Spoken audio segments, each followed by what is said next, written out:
Los filtros son elementos importantes del circuito en casi todos los equipos electroacústicos.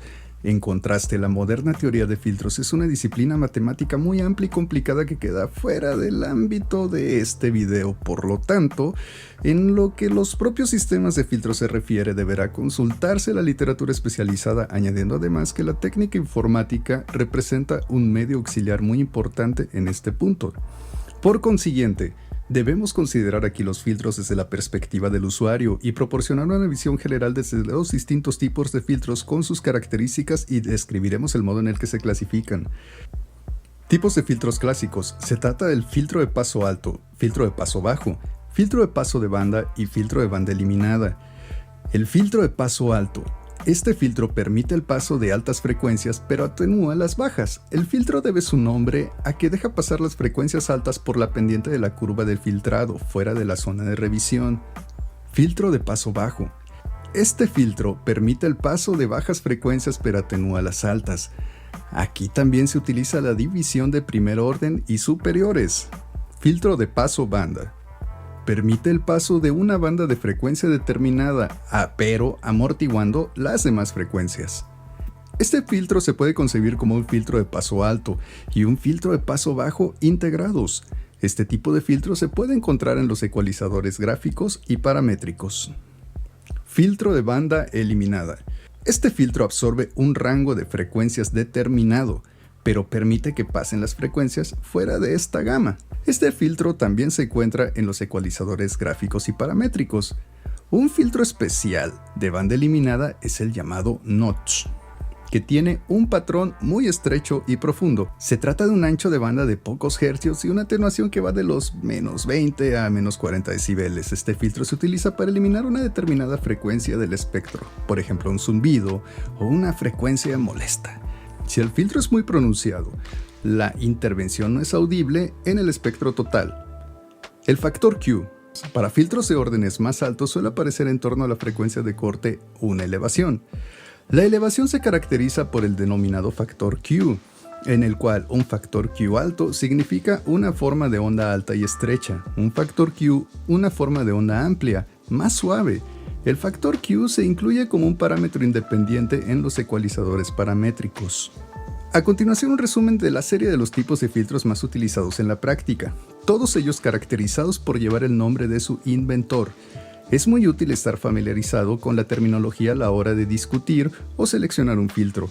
Hoy en día, los filtros se adquieren por lo general completos, por ejemplo, como filtros de cruce activos, y por lo tanto no incluyen diagramas. Incluso los fabricantes se remiten a la literatura especializada.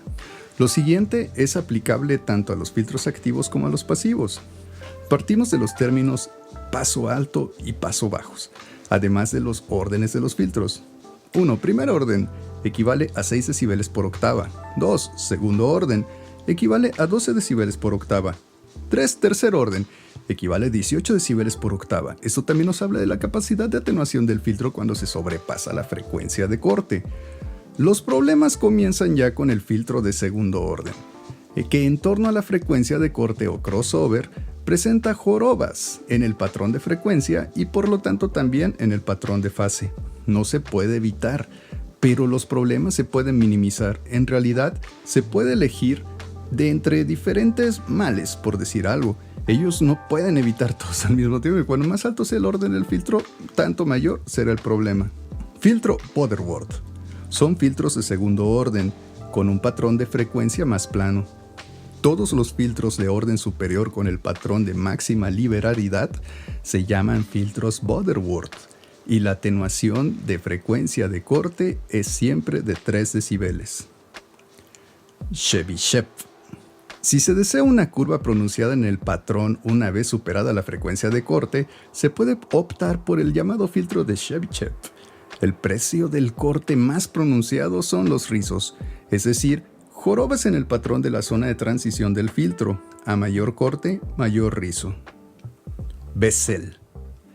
El corte abrupto en los filtros de Butterworth y Chebyshev da un patrón de fase desagradable, con cierta sobreoscilación. Los filtros distorsionan las señales con señal impulsiva y con este tipo de filtros no se puede evitar, así que si se quiere la mejor reproducción posible del impulso, se debe utilizar un filtro de Bessel.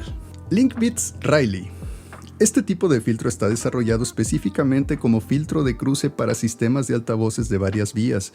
El secreto de un filtro de Linkbits-Riley es que está compuesto de dos filtros de Butterworth en cascada, es decir, conectados en serie, mientras que la fase para la polaridad de uno de ellos está invertida en 180 grados con respecto del otro.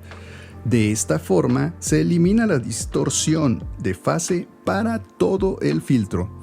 Con dos filtros de Butterworth de segundo orden en serie, se obtiene un filtro de Linkbits-Riley de cuarto orden, que es una configuración muy utilizada. Nos limitaremos a mencionar algunas cuestiones básicas junto a las principales ventajas de los filtros digitales. Los filtros analógicos se entienden mejor en el dominio de la frecuencia, es decir, al describir cómo se comportan los filtros frente a diferentes componentes del espectro. Para entender cómo funcionan los filtros digitales, hay que pensar en el dominio del tiempo. Los conceptos básicos comienzan con la digitalización de una señal muestreándola. Una vez convertida así en forma digital, se puede contar con las muestras individuales y así producir el patrón de filtro deseado. Recuerde que en el mundo digital, la señal se representa por una serie de valores en cifra, en lugar de corrientes o voltajes. En un filtro digital básico, la señal se envía a través de un convertidor de análogo a digital y de allí a un DSP, Digital Signal Processor, donde se calcula el flujo de muestras. Básicamente consiste en multiplicar cada muestra por una constante y sumar los productos que en realidad son las únicas operaciones que un procesador puede ejecutar. A continuación, se envían las muestras tratadas a través del convertidor de digital a análogo, tras lo cual la señal se convierte nuevamente en una señal analógica. Las ventajas de los filtros digitales son principalmente: los filtros digitales son programables, es decir, son controlados por un programa en la memoria del DSP. Esto quiere decir que un filtro digital puede cambiar fácilmente su función simplemente con cambiar el programa. Los filtros analógicos requieren el reemplazo de los componentes del circuito. Los filtros digitales son fáciles de diseñar, probar e implementar en un ordenador normal. Los filtros digitales son completamente estables, en contraste con los filtros analógicos activos, cuyas características pueden variar con el tiempo y se ven influidos por la temperatura de trabajo. Los filtros digitales pueden ser equipados con patrones que no se pueden crear con filtros analógicos y, por ejemplo, adaptarse a los cambios en los patrones de entrada, filtros adaptivos. Los DSP rápidos pueden manejar combinaciones complejas de filtros, tanto en serie, cascada, como en paralelo, donde el componente de hardware es relativamente simple y compacto en comparación con el equivalente de los circuitos de filtro analógicos. Gracias por visitar el canal. Recuerda suscribirte, llénalo de likes y nos vemos en el siguiente video. Si tienes algún comentario o sugerencia, también déjalo aquí abajo. Gracias. Hasta la próxima.